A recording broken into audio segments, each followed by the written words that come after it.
Okay, in the previous two videos, we installed the Java JDK 14 and the latest Eclipse 2020, number 3. In this video, we're going to be installing a toolkit called JavaFX, and it will allow you to create menus, buttons, toolbars, all kinds of GUI interface, as well as to manipulate the graphics as well. So it's supposedly to replace eventually the old Swing and AWT libraries. So let me bring up the Eclipse. This is a brand new, fairly fresh Eclipse that doesn't have JavaFX installed. So if we go and browse, I'm going to go to a directory where I'm going to put my sandbox. Let's see, I'll go into here, and I'm going to use this as my sandbox. So this will be completely empty.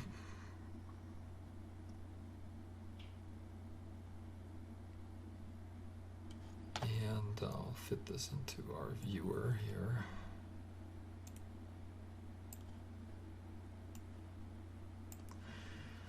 And we'll bypass this. Now, right out of the box, you do not have JavaFX. And you can tell that because what we're going to have to do is create a new JavaFX project. And you'll notice that if I try to do that, there is no choice here. There's Java, but no JavaFX.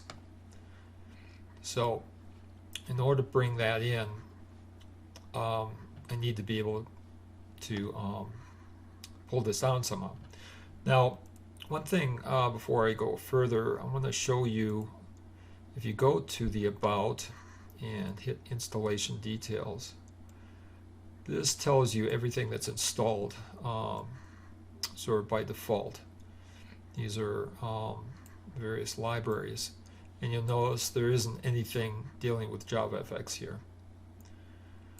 So what we need to do is two-parter. One is we need to create a plugin. We have to bring in the plugin so that it'll add menus to this application. And that's one of the neat things about Eclipse, is you can install these plugins and it adds more detail to your buttons and menus. So to do that, typically you would go through install new software, but in this case you have to go to the Eclipse Marketplace. And if you search for FX,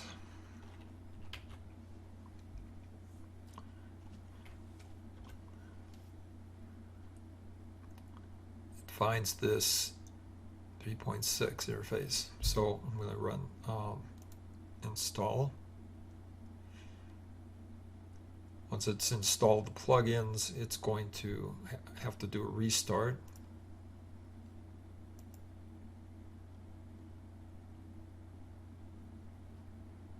Start now.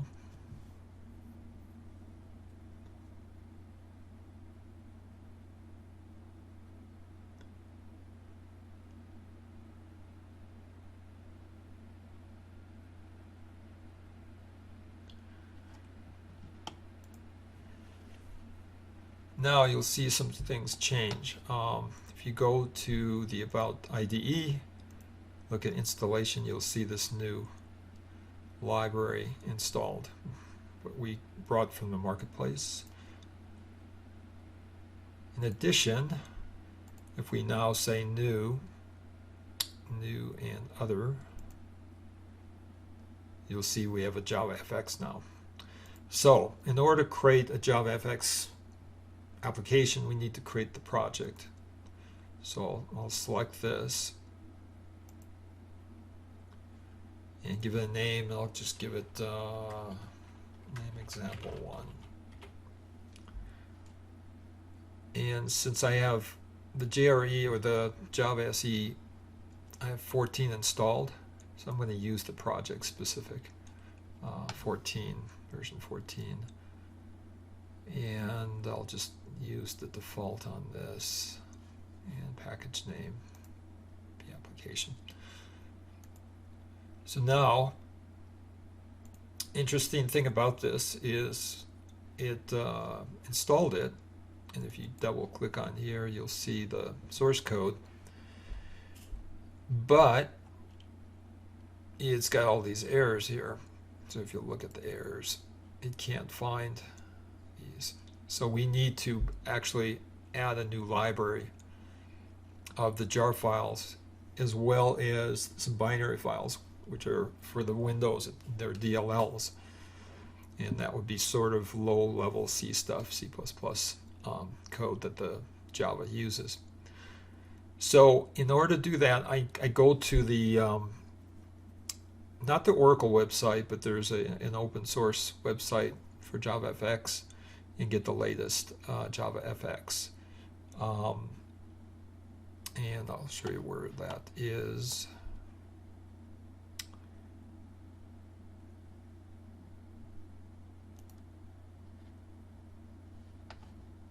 If we, yeah. So if we search on JavaFX, you've got these two choices. I'm going to go to the open JFX. And then from here, I'm going to download some more here. Yeah, download this. So I've already done this. And what it'll do is it will give you a zip file that looks sort of like this. And so I unzip it, and inside here you're going to have two directories. One that's going to have the jar files for JavaFX, and the other is going to be the binary files. And you can kind of see it's got some OpenGL stuff and low-level graphics, cool stuff. So anyways, I'm going to copy these over and put them somewhere in my near my sandbox, so I can import them. So I'll show you what that is. So the next step here is we need to create. We want to create a library similar to the library you see here. Now, how do you do that?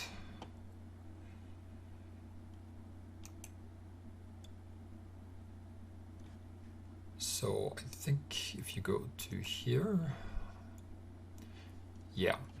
So what we're going to do is we're going to build a library from this Java build path. So what I did was I clicked on the top project here, and properties, Java build path, and what I'm going to do, click on the class path, and I'm going to add a library. It's going to be a user library. Use a user library. Click on this. Add new. This library name is going to be, I'm going to call it JavaFX user.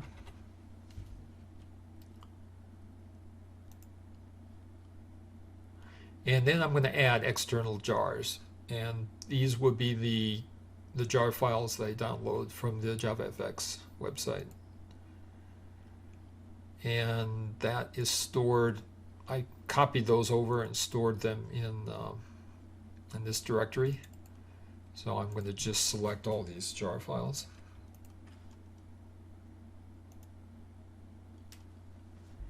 And do an apply close.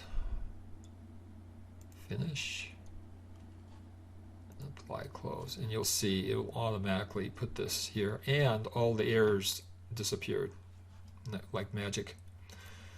So now we've got this in here. Now we should be able to run this app. So to do that, click up on the top here and say run as Java application, and we'll tell it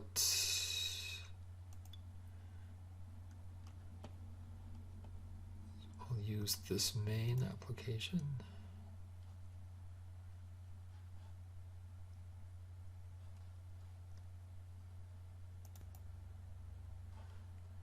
So we get errors.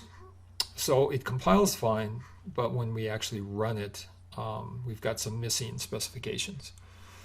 Okay, well, if you go back to the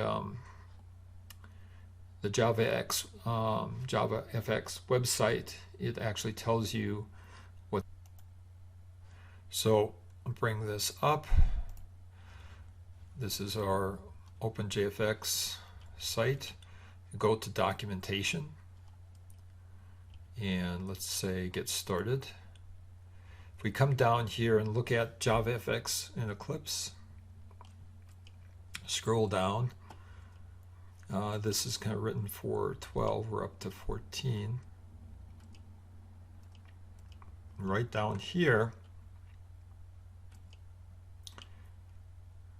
this is the error that we got. We get down to here.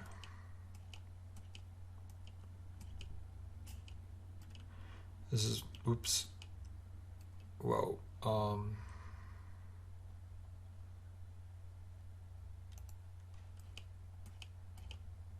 Yeah, this is what I want. If I click on this Windows, this is going to go into, we're going to have to take this string and we're going to modify this, but we're going to take this string and this will be a pointer to the path to our jar files for the JavaFX, and then we need to add these commands here. So in order to do that, we need to do that in the run configuration. So in the last video I mentioned that it creates this run configuration automatically. Go in here, it created this main run configuration. But in this arguments here, this is where we put that string so that it knows where to find the jars when it runs it. So I've got that written down right here. And this guy points to my sandbox in question.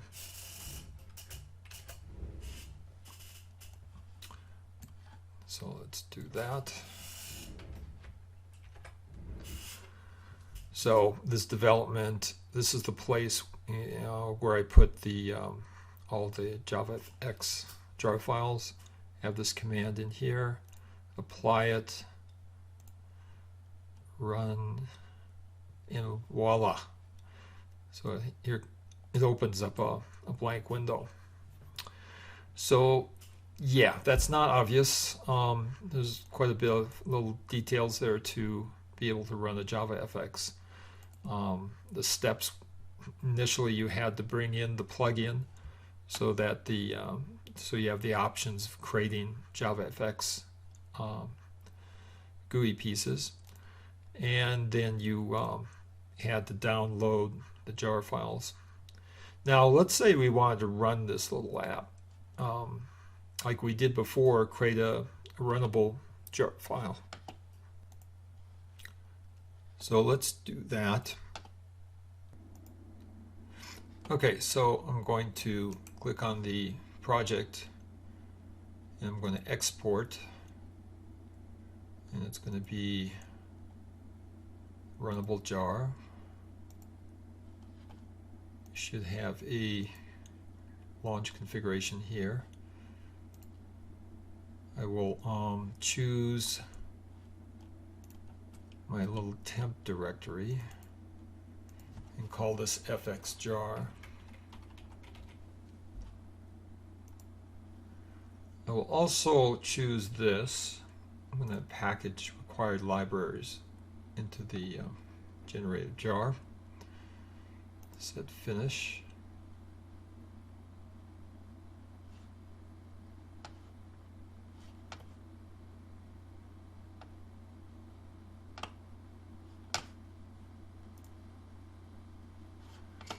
Now, if we look at the directory here with the fx jar. If I click on it, nothing actually happens, and that's because there is also binary files for these jar files, and I copied that binary to here. These are all the JavaFX binaries, DLLs. It does not see, the application does not see that. So one way you could do that is to set that path in my environment variable. So I will do that. So I'm going to create a new path here, d://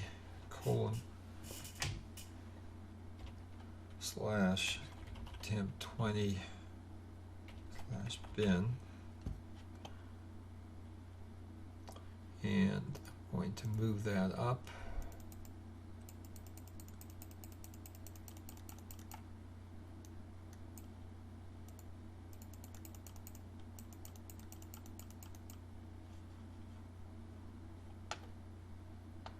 And hit OK.